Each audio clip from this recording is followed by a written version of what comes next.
Jika engkau bertanya bagaimana kita dapat mengetahui tipu daya syaitan dan bagaimana cara mengetahui hal itu,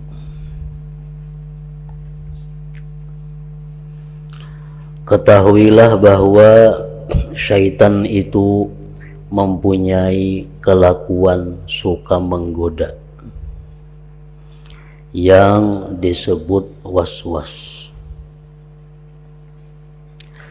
Was-was ini seperti panah yang ditembakkan ke arah kita. Yang demikian itu dapat dimengerti sejelas-jelasnya dengan ilmu yang dipergunakan untuk mengenal berbagai gerak hati atau geritik hati. Bila kita mengetahui,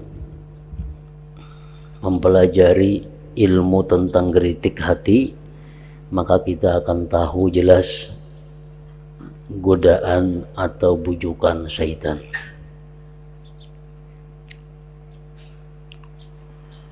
Yang kedua, syaitan itu mempunyai tipu daya yang bisa disamakan dengan jari, dipasang buat menjerat anak keturunan Adam.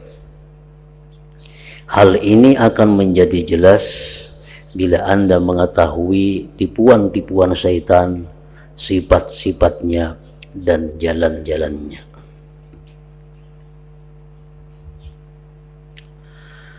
Para ulama kita telah banyak menuturkan bab-bab tentang gerak hati, khatar-khatar hati. Aku sendiri, ujar Imam Ghazali, juga sudah mengarang sebuah kitab yang kunamai Talbisu Iblis. Sedangkan kitabku Minhajul Abidin ini tidak dapat memuat keterangan panjang lebar mengenai hal ini. Hanya saja aku hendak menuturkan satu pokok keterangan untuk masing-masing khatar gerak hati, yang kalau Anda pegang benar-benar akan bisa memadai insyaallah ta'ala.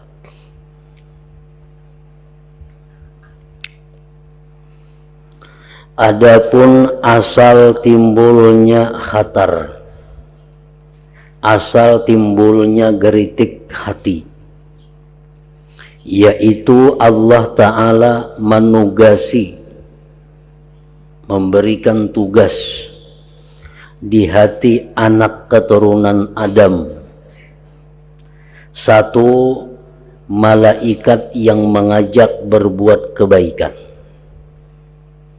Malaikat itu bernama malaikat mulhim dan ajakannya disebut ilham. Jadi malaikat mulhim ini dia berada di hati kita dan ditugasi oleh Allah untuk mengajak kita berbuat kebaikan.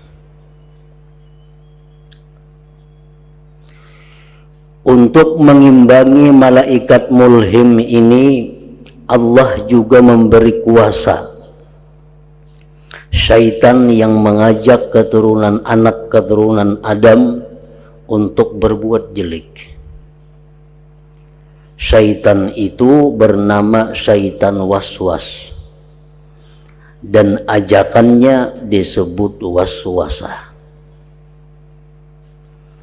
Jadi malaikat mulhim pasti mengajak manusia kepada kebaikan, sedangkan syaitan waswas tentu mengajak manusia berbuat jelek. Demikian menurut kata sebagian besar ulama kita. Nah, jadi dua makhluk yang ada dalam hati kita yang masing-masing mendapat tugas dari Allah. Satu, malaikat mulhim yang mengarahkan kita berbuat baik. Yang kedua, syaitan waswas yang mengarahkan kita untuk berbuat jahat.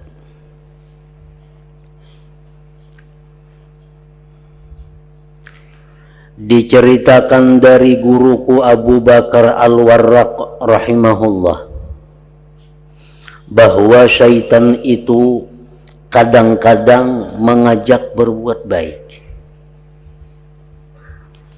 Nah, syaitan kadang-kadang bisa menyerupai malaikat, mengajak berbuat kebaikan, mengajak berbuat ibadah, tetapi maksudnya jelek. Nah, tujuannya adalah kada baik. Umpamanya, syaitan mengajak manusia untuk melakukan perbuatan utama, mafdul, supaya dia tegah dari perbuatan yang lebih utama, fadil.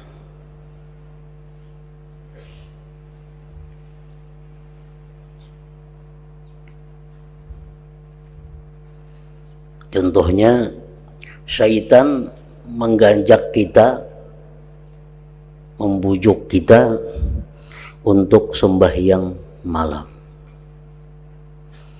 untuk tahajud.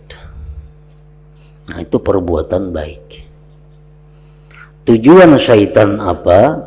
Tujuan syaitan itu agar kita sembahyang subuh kaina liwat dari waktunya. Nah, kita dibujuk syaitan supaya sembahyang tahajud jam 3, jam 2. Mbah itu kena guring, bangun pukul 8. Nah, ini adalah bujukan daripada syaitan. Karena sembahyang subuh pada waktunya itu lebih utama daripada sembahyang malam itu. Nah, itu contohnya bujukan daripada syaitan. Jadi syaitan bisa mengajak kita berbuat baik, tapi hakikatnya tujuannya adalah meluputkan kita untuk berbuat yang lebih baik.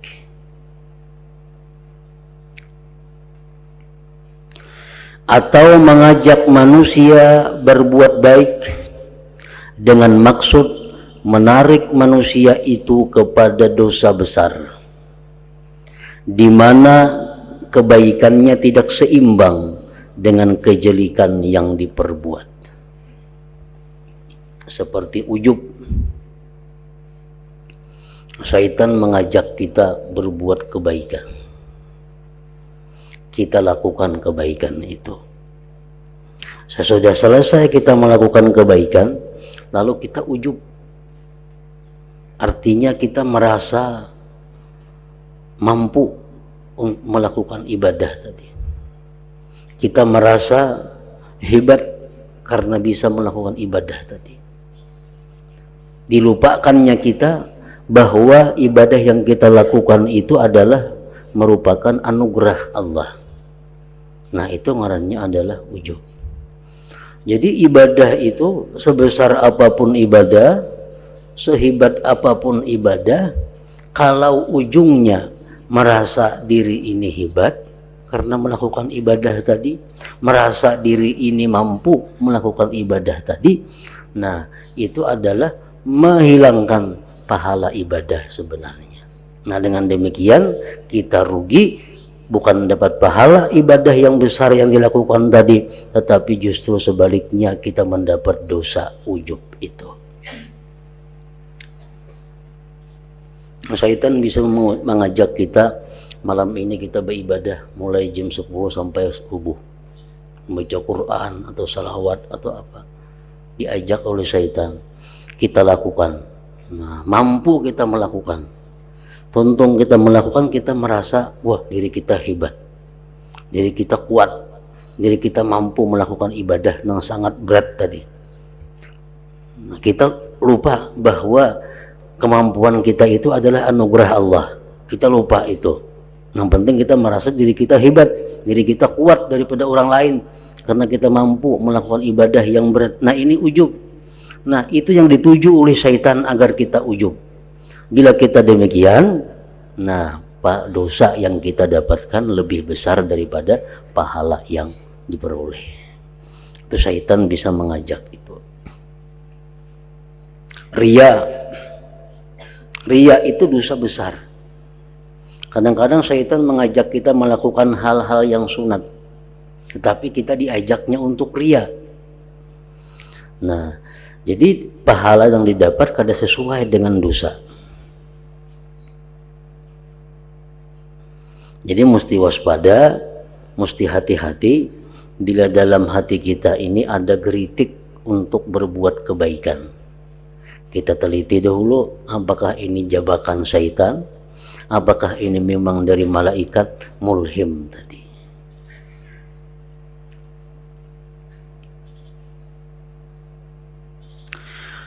Dua makhluk halus ini, malaikat mulhim dan syaitan waswas, selalu bertempat di hati manusia.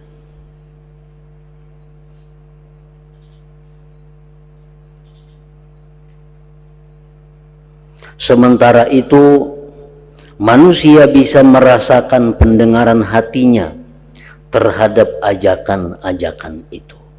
Nah, kita bisa mendengari hati kita, kadang-kadang mengajak kepada kebaikan, mengajak kepada kejahatan. Nah, itu merupakan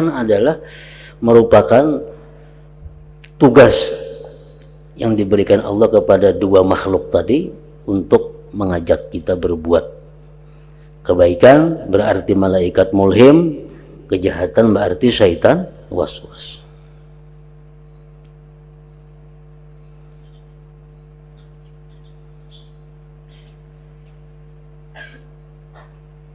Hal ini sesuai dengan hadis-hadis yang diriwayatkan bahwa Rasulullah sallallahu alaihi wasallam bersabda, "Idza wulida libni Adam maulud, qarana Allah subhanahu bihi malakan, wa qarana syaitanu bihi syaitanan, fasyaitan jasimun ala uzuni qalbi ibni Adam al-aisar, wal malak jasimun ala uzuni qalbihi al-ayman, fahuma yad'uanihi." Artinya, apabila anak keturunan Adam dikaruniai anak, artinya bila lahir seorang manusia, maka Allah menyertakan pada anak itu satu malaikat, dan juga menyertakan syaitan pada anak itu akan satu syaitan yang lain. Syaitan bertinggir pada telinga hati manusia yang sebelah kiri, dan malaikat bertinggir pada telinga hati manusia yang sebelah kanan. Lalu keduanya selalu mengajak manusia tersebut.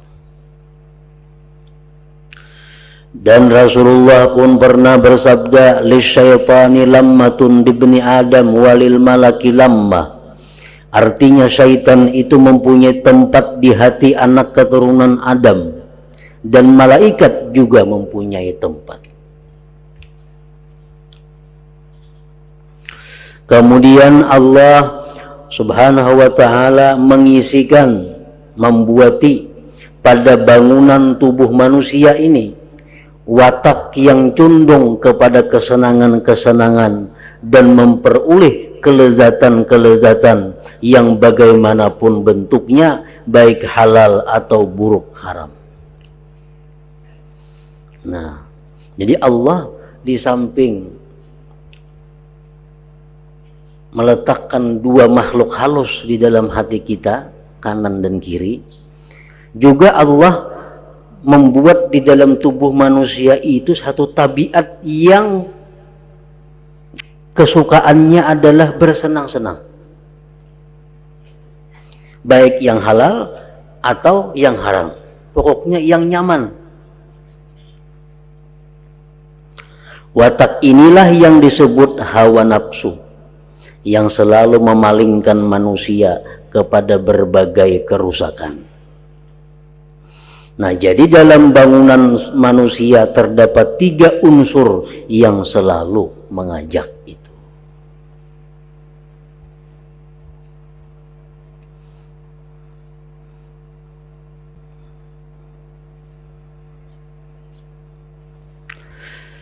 Sesudah keterangan pendahuluan ini, selanjutnya ketahuilah bahwa gerak-gerak hati itu adalah bekas-bekas yang timbul di dalam hati seseorang yang mendorongnya dan mengajaknya untuk melakukan atau meninggalkan suatu perbuatan.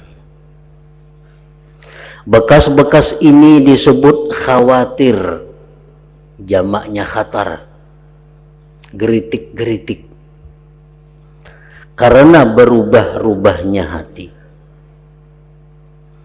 Semua khatar yang timbul di hati seseorang itu sebetulnya atau hakikatnya dari Allah Ta'ala. Hakikatnya semuaan dari Allah. Semua khatar yang timbul di hati seseorang itu sebetulnya dari Allah Ta'ala. Hanya saja khatar-khatar itu ada 4 macam. Satu, khatar yang ditimbulkan oleh Allah Ta'ala di dalam hati pada permulaan. Khatar semacam ini hanya disebut khatar saja.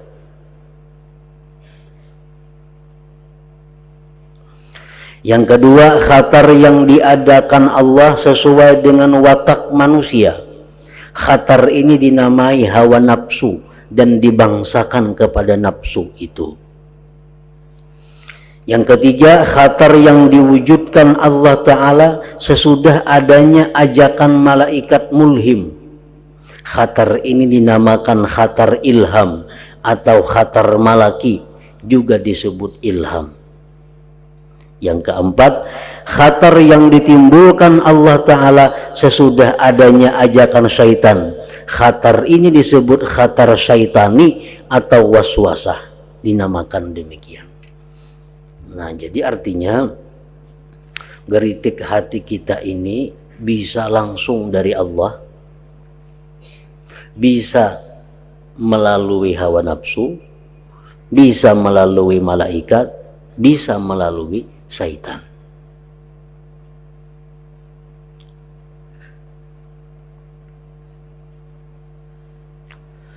Sebab waswasah itu gerak hati yang datang dari syaitan. Tetapi sebenarnya khatar ini timbul sesudah adanya ajakan dari syaitan. Sehingga seolah-olah syaitan yang menyebabkan timbulnya khatar ini.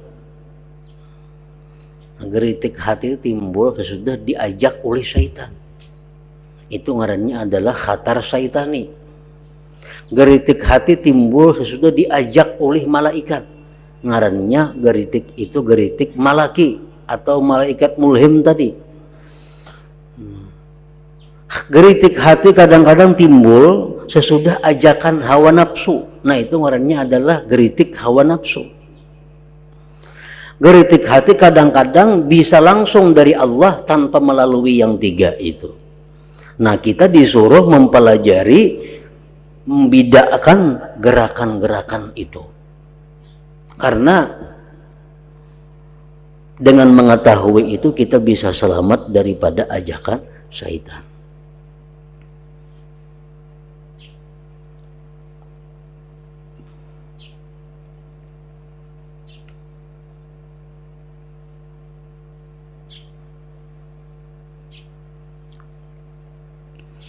Inilah 4 macam khatar.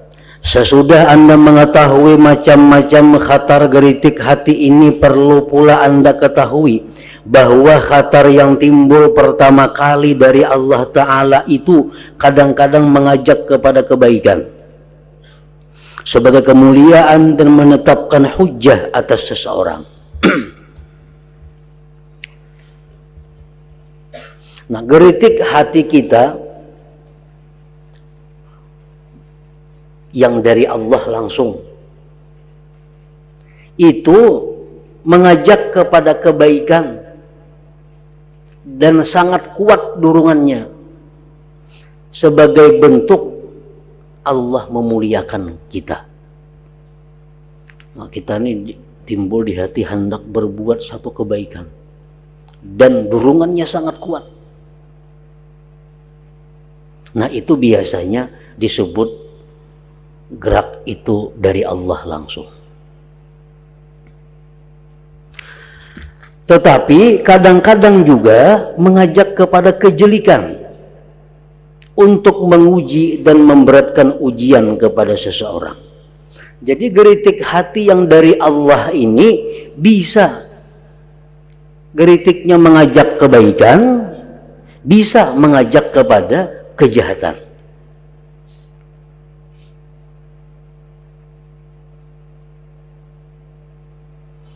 Nah, apabila geritik hati dari Allah ini bentuknya kebaikan, itu merupakan kemuliaan yang diberikan Allah kepada kita. Bila mana geritik hati dari Allah ini berupa kejahatan, itu merupakan penghinaan, penghukuman kepada kita. Contohnya, untuk mengetahui, biasanya kalau dalam hati kita nih timbul spontan, kita kadang melihat apa, kita kadang mendengar apa, kita kadang terpengaruh apa, timbul-timbul di hati ada geritik hendak melakukan kebaikan dan sangat kuat. Ini biasanya dari Allah. Nah, kalau kita melihat misalnya orang ada sembahyang, timbul di hati anak sembahyang hajuana. Nah, itu ini bisa dari Allah, bisa dari syaitan, bisa dari nafsu, macam-macam.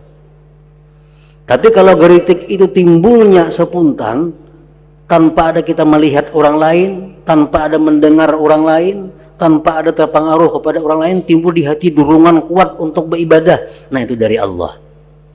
Berarti Allah memuliakan kita.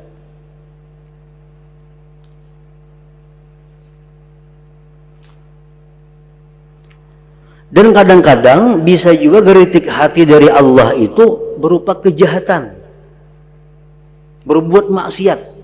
Ini bisa dari Allah sebagai bentuk kemurkaan Allah kepada kita. Biasanya ini timbul sesudah kita melakukan satu perbuatan maksiat dan kita kada tobat daripadanya.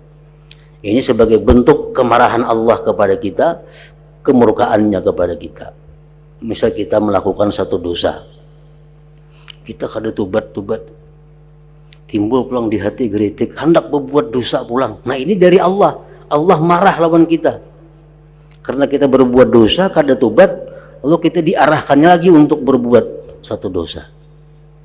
Nah, jadi geritik hati hendak berbuat dosa, bila mana datangnya sesudah kita berbuat dosa, itu biasanya dari Allah. Ini berarti hukuman. Jadi bila kita berbuat dosa, umpamanya berbuat dosa, untung berbuat dosa, ada datang pulang di hati ngeritik, hendak berbuat dosa pulang. Nah, kita mesti sadar, ini Allah menghukum aku nih. Ini hukuman Allah nih. Kenapa hati yang berbuat maksiat pulang tadi sudah maksiat? Nah, ini hukuman Allah. Khatar yang datang dari malaikat mulhim pasti mengajak kepada kebaikan.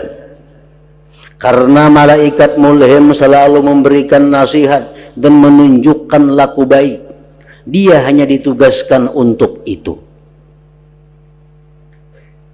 Nah, kalau malaikat mulhim ini ajakannya, geritiknya selalu kebaikan. Dan ini umum. Bisa imbah melihat orang, timbul di hati itu, lihat orang baiknya ya, ini sembahyang gampang apa? Nah, ini bisa malaikat mulhim membisiki kita. Melihat orang membaca Quran, timbul di hati, baiknya orang membaca Quran. Ini membaca apa? Nah, ini bisa malaikat mulhim. Bedanya dengan geritik hati dari Allah langsung yang mengajak kebaikan, dengan malaikat mulhim, bedanya malaikat mulhim ini ajakannya lemah. Nah, ajakannya lemah dan kadang menuju satu arah kebaikan. Pokoknya asal kebaikan apa? Nah, itu malaikat mulhim. Kalau dari Allah itu biasanya dorongannya kuat dan mengarah kepada satu macam bentuk ibadah. Misalnya dalam hati kita kuat dorongan hendak membaca Quran, luar biasa kuatnya. Nang lain kada terbuka-buka, Quran yang dituju. Nah ini biasanya dari Allah. Kalau malaikat mulhim, dorongannya kebaikan. Macam baca Quran kah, baca salawat kah, berzikir kah dalam hati ini. Nah itu malaikat mulhim. Yang penting kita taat. Apapun bentuk taatnya. Nah itu malaikat mulhim. Sedangkan khatar yang datang dari syaitan tentu mengajak kepada kejelikan guna menyesatkan manusia atau agar manusia terpelisit. Memang kadang-kadang mengajak kepada kebaikan, namun maksudnya hanyalah hendak menipu. Syaitan ini jelas sudah tujuannya mengajak kita kejahatan. Kalaupun yang mengajak kebaikan juga pura-pura aja seperti tadi. Tujuannya untuk menjatuhkan kita. Sementara itu khatar yang datang dari hawa nafsu selalu mengajak kepada kejelikan yang sama sekali tidak ada kebaikannya demi mencegah kebaikan dan agar orang menyimpang. Nafsu biasanya ajakannya kepada kejahatan. Syaitan biasanya ajakannya kepada syaitan. Perbedaannya, kalau ajakan kejahatan dari nafsu itu terarah kepada satu titik kemaksiatan. Nafsu hendak minum arak. Kadang kalau dihuruf-hurufi, dorongan minum arak aja. Ada ajakan hendak berbuat riba aja. Itu nafsu. Tapi kalau ajakan di hati ini berbuat dosa, tapi kadang menatap pada satu dosa. Kadang-kadang di hati ada geritik hendak berbuat zina. Di hati ada geritik hendak berbuat judi. Di hati ada geritik hendak berbuat minum arak. Belai lain, tapi semuaan jahat. Nah ini dari syaitan. Nah karena syaitan itu yang penting tugasnya menyesatkan kita. Apapun bentuk kesesatannya. Sungguh aku menemukan keterangan dari sebagian ulama dahulu bahwa hawa nafsu itu kadang-kadang juga mengajak kepada kebaikan. Tetapi maksudnya adalah supaya orang berbuat jelek. Sama saja dengan syaitan. Nah inilah macam-macam ajakan khatar atau geritik hati tadi. Ini perlu pengalaman, perlu perhatian, hanya kita bisa membedakan geritik-geritik hati ini. Perlu pengamatan. Kadang-kala kita hanya belajar habis, kadang-kala kita pelajari lalu kita amati geritik-geritik hati kita. Kita praktikkan. Bila ada macam itu, kita kadang akan bisa membedakan gerakan-gerakan geritik-geritik hati ini. Setiap ibadah yang digerakkan oleh syaitan pasti kadang akan berhasil.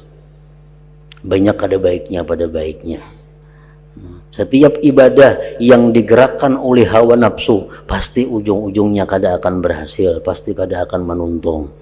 Nah jadi kalau gerakan kebaikan itu dari Allah, gerakan kebaikan daripada malaikat, nah itu sukses sampai akhir. Jadi kewajiban kita itu untuk mengetahui gerakan-gerakan hati ini. Kalau nang kada baik tuh sudah jelas kita nyaman aja. Ada gerakan hati untuk maksiat, itu kada perlu diteliti dari mana yang penting jauhi. Hati hendak berbuat kada baik, itu sudah jelas. Yang penting dijauhi. Kada perlu tahu yang dari Allah kah ini, syaitan kah, nafsu kah, kada perlu. Nang kita perlu waspada bila mana hati kita ada kepingin hendak berbuat baik. Nah, karena geritik hati nang mendorong kita berbuat baik ini keempat-empatnya mau. Bisa dari Allah, bisa dari malaikat, bisa dari syaitan, bisa dari hawa nafsu. Bila dari Allah, dari malaikat, kita akan menuntung sampai mati melakukan kebaikan-kebaikan itu. Bila mana gerakan kebaikan di hati ini timbul ajakan syaitan, ajakan hawa nafsu, kada menuntung akhirnya dan menimbulkan kejahatan. Nah, jadi gunanya kita mempelajari geritik hati ini hanya untuk kebaikan yang lebih penting. Hendak sembahyang, bila dari nafsu ada berpahala, dari syaitan bisa jadi dosa sembahyangnya. Nah maka itu bila hati kita ini ada hendak berbuat baik, bermandak dahulu, tawakuf. Kita teliti dari mana geritik hati ini. Dari mana? Kita hendak mengaji umpamanya kebaikan tuh. Kita nak mengaji tafsir, nak mengaji hadis, nak mengaji fikih, mengaji tasawuf, dalam hati ini timbul ada gerakan. Jangan langsung dituruti. Kita disuruh tawakuf, sejenak berhenti. Kita cek dulu, nang menggeritikakan ini siapa nih? Bila dari Allah, oh baik ditarusakan. Dari malaikat, baik ditarusakan. Kalau dari syaitan atau hawa nafsu.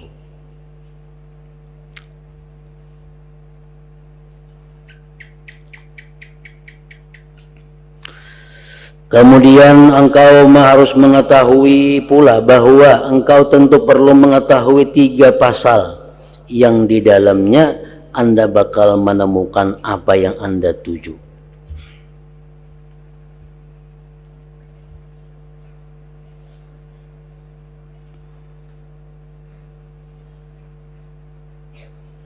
Pertama, perbedaan antara khatar baik dan khatar jelek secara global, secara umum.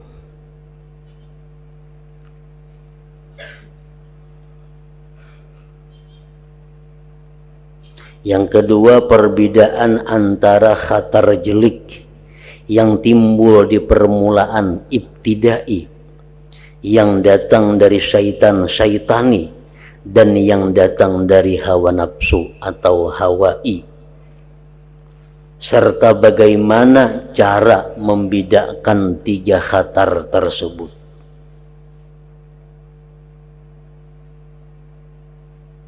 Karena masing-masing bisa menolak yang lain.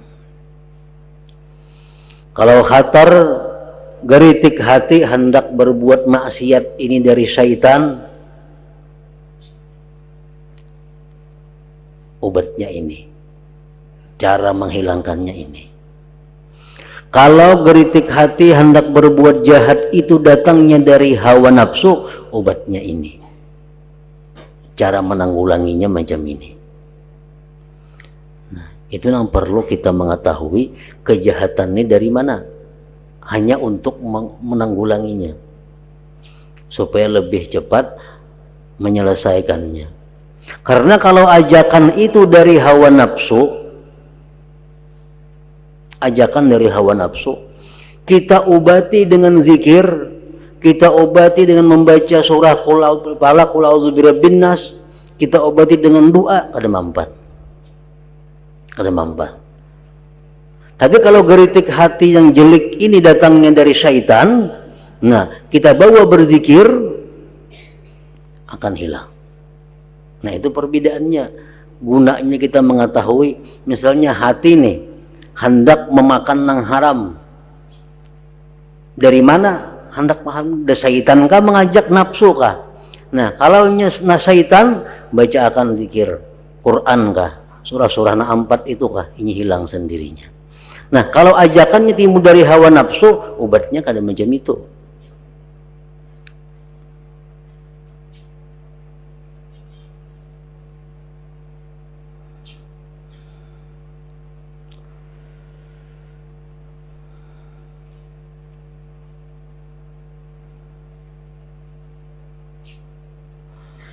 Yang ketiga, perbedaan antara khatar baik, khatar ibtidai atau ilhami, atau dari syaitani atau hawai. Nah, ini yang lebih penting lagi diketahui. Membedakan mana geritik hati hendak berbuat baik ini dari Allah kah, atau ilhami malaikat kah, atau syaitani kah. Sebagaimana geritik jahat tadi. Geritik jahat itu timbul bisa ibtidai dari Allah, kedua dari syaitan, ketiga dari hawa nafsu. Kita perlu mengetahui supaya nyaman mengobati. Bila geritik hati itu datang jelek, geritik hati berbuat jahat datangnya dari Allah, itu biasa kita imbah melakukan maksiat. Nah, segera tobat kepada Allah.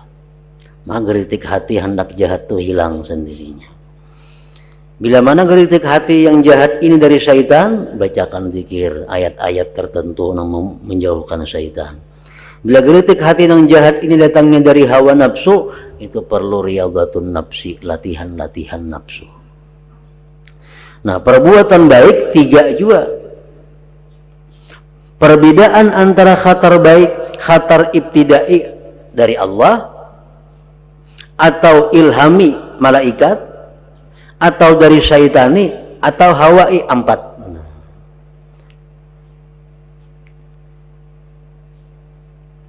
Agar dapat mengikuti khatar yang datang dari Allah, khatar rahmani, atau dari mulhim. Nah, itu bila geritik hati berbuat baik ini positif dari Allah, kawa ditarusakan. Bila geritik hati berbuat baik ini datangnya dari malaikat, kawa ditarusakan. Bila geritik hati berbuat baik ini datangnya dari syaitan, nah itu nang kada kawa ditarusakan. Geritik hati berbuat baik datangnya dari nafsu, kada kawa ditarusakan. Nah, maka itu kita dituntut untuk belajar mengetahui asal muasalnya geritik-geritik hati itu supaya selamat daripada nang kada baik ini. Nah, kemudian pasal yang pertama selanjutnya adalah untuk mengetahui perbedaan geritik-geritik hati tadi dari mana datangnya.